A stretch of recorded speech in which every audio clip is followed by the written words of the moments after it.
नमस्ते बच्चों, B school के इस यूट्यूब चैनल पर आप सभी का स्वागत है। तो देखो, आज हम पढ़ेंगे पाठ नंबर 8 जिसका नाम है शरीर में गति।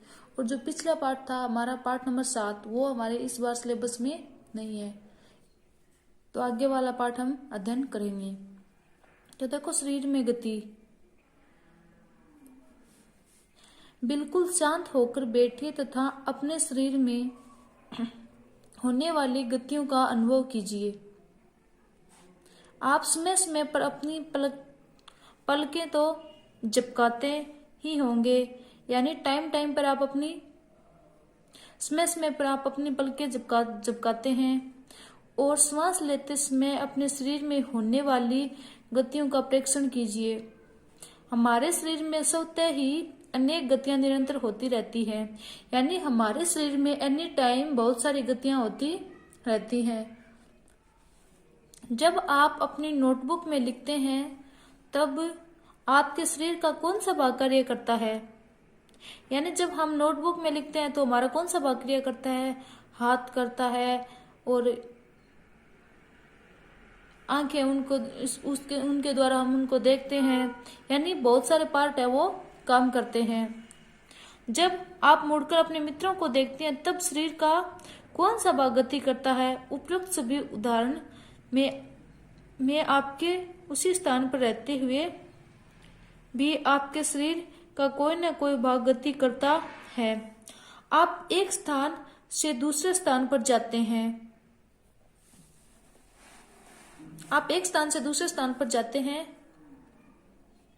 आप उठकर अपने अध्यापक के पास जाते हैं।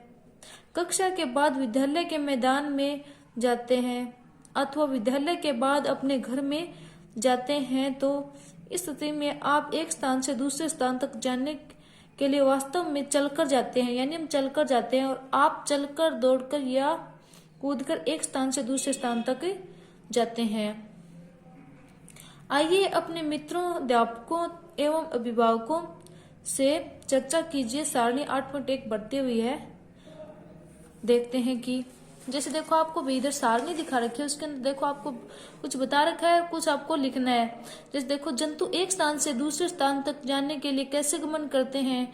देखो, इधर आपको जंतु दिखा रखा है, इधर आपको गमन करने में प्रयुक्त होने वाला अंग दिखा रखा है, जंतु कैसे गमन करते हैं। तो देखो, गाय है तो गाय वो पैरों के द्वारा गमन करती है, और पैरों के यानी प्रभावित होने वाला अंग या फिर गमन करने में प्रयुक्त जो अंग है वो पैर है, और ये चलकर जाती है।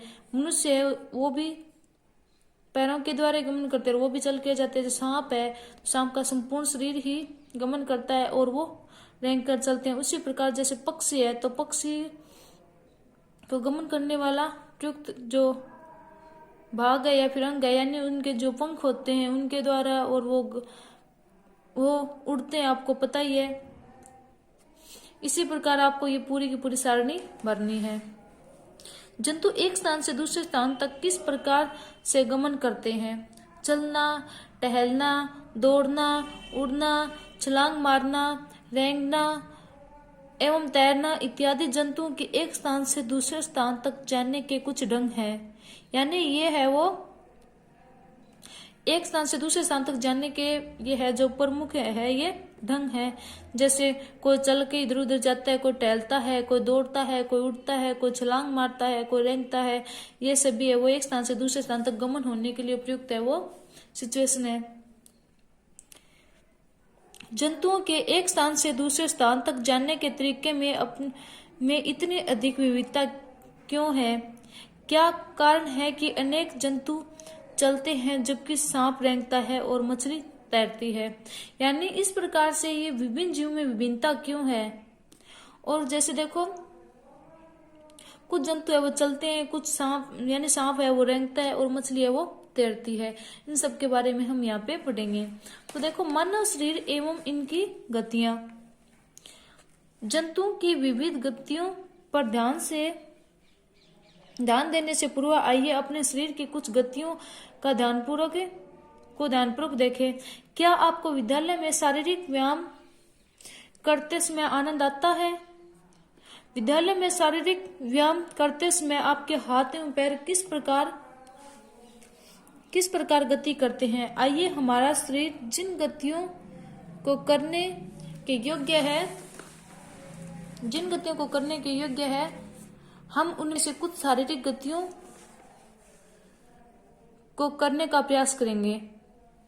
अब देखो, एक काल्पनिक विकेट पर काल्पनिक गेंद फेंकने का प्रयास कीजिए। आप अपना हाथ किस प्रकार घुमाते हैं, यानी आपको सोचना है, क्या आप इसे अपने कंधे से वर्ताकार रूप में घुमाते हैं? हाँ। क्या आपका कंधा भी गति करता है?